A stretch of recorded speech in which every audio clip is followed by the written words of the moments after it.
Hello மற்றும் வணக்கம். நான் டாக்டர் கஞ்சன் சிங். பாரத் ஹோமியோபதியில் உங்களை அனைவரையும் வரவேற்கிறேன் மற்றும் நீங்கள் அனைவரும் நலமாகவும் ஆரோக்கியமாகவும் இருப்பீர்கள் என்று நம்புகிறேன்.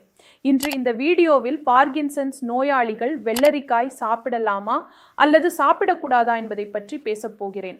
அதனால இந்த தலைப்பில் நாம் பேசலாம். நீங்கள் அல்லது உங்கள் குடும்பத்தில் யாராவது இந்த நோயால் பாதிக்கப்பட்டவர் என்றால் அவங்களுக்கு மனசுல ஒரு கேள்வி நிச்சயமாக இருக்கும். அதாவது, நாங்கள் சலாட் சாப்பிடலாமா? விசேஷமாக வெள்ளரிக்காய் இது கோடையில மிகவும் எளிதாகவும் சுலபமாகவும் கிடைக்கும்.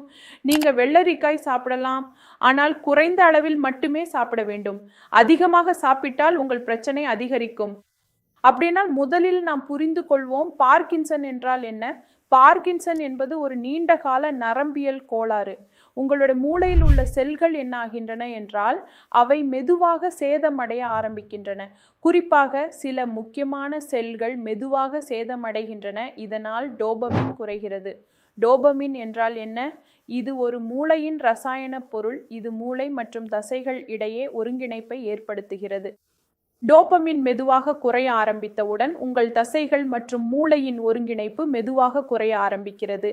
இதனால் உங்கள் கைகளில் நடுக்கம் ஏற்படுவது, உங்கள் நடையை தவறடைய ஆரம்பிப்பது, இயக்கங்கள் மிகவும் மெதுவாக ஆகிவிடுவது போன்றவை காணப்படுகின்றன. நோயாளிக்கு விழுங்குவதில் பிரச்சனை ஏற்பட ஆரம்பிக்கிறது. மேலும் மிகவும் முக்கியமான அறிகுறி என்னவென்றால் அதுதான் மலச்சிக்கல் போன்ற பிரச்சனையும் நோயாளிக்கு ஏற்படுகிறது. அதே சமயம் பலவீனமும் இருக்கும். உடலில் இறுக்கம் உணரப்படும். கடுமையான உரைப்பு இருக்கும். நோயாளி நடக்க முடியாமல் போகிறார். சமநிலையிலும் பிரச்சனை ஏற்படுகிறது. சில நேரங்களில் நோயாளிக்கு உடனே விழுந்து விடுவேன் என்று தோன்றும். சில நேரங்களில் நோயாளிகள் உண்மையில் விழுந்து விடுகிறார்கள். இப்பொழுது இப்படிப்பட்ட நிலைமையில் ஒரு பார்கின்சன் நோயாளி வெள்ளரிக்காய் சாப்பிடலாமா அல்லது சாப்பிடக்கூடாதா என்றால் நீங்கள் சாப்பிடலாம். வெள்ளரிக்காயில் சுமார் 95 விழுக்காடு தண்ணீர் உள்ளது. இது உங்கள் உடலை ஈரப்பதமாக வைத்திருக்க உதவுகிறது. பார்கின்சன் நோயாளிகளில் பலவீனமும் உடல் உலர்ச்சியும் மிகவும் பொதுவானவை. எனவே நீங்கள் வெள்ளரிக்காய் சாப்பிட்டால் உங்கள் உடல் ஈரப்பதமாக இருக்கும். அதே சமயம் இது உங்கள் ஆரோக்கியத்திற்கும் மிகவும் நல்லது. இரண்டாவது, வெள்ளரிக்காயில் என்ன இருக்கிறது என்றால் அதில் நார்ச்சத்து ஃபைபர் உள்ளது. இது உங்கள் ஜீரணத்தை மேம்படுத்துகிறது மற்றும் மலச்சிக்கலில் இருந்து நிவாரணம் அளிக்கிறது. 95% பார்கின்சன் நோயாளிகளில் அவர்களுக்கு மலச்சிக்கல் போன்ற பிரச்சனை எப்போதும் இருக்கும். மலம் முழுமையாக வெளியேறாது. 1 நாள் ஆகிவிட்டது, 2 நாள் ஆகிவிட்டது, 3 நாள் ஆகிவிட்டது, ஆனாலும் மலச்சிக்கல் தீரவில்லை. நீங்கள் வெள்ளரிக்காயை சாப்பிடுகிறீர்கள் என்றால் அதில் நல்ல அளவில் நார்ச்சத்து இருப்பதால் உங்கள் ஜீரணத்தை இது மேம்படுத்தும் மற்றும் மலச்சிக்கலில் இருந்து நிவாரணம் தரும். வெள்ளரிக்காயில் பொட்டாசியம் கூட உள்ளது. இது உங்கள் தசைகள் மற்றும் நரம்புகளுக்கு மிகவும் நல்லது.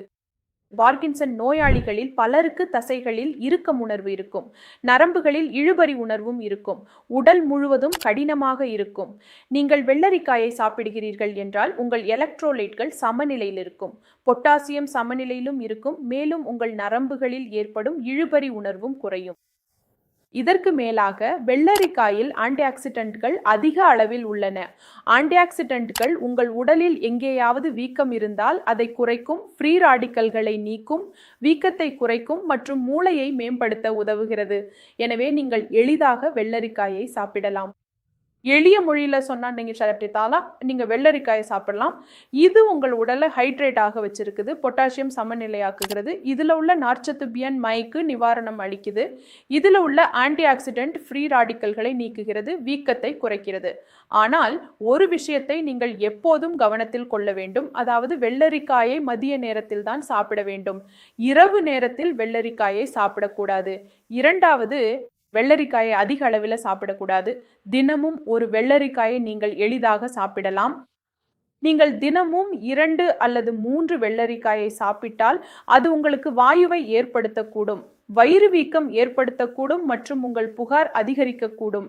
எனவே வெள்ளரிக்காயை சாப்பிடுங்கள், குறைந்த அளவில் சாப்பிடுங்கள். அதனால் உங்களுக்கு முன்னேற்றம் தெரியும்.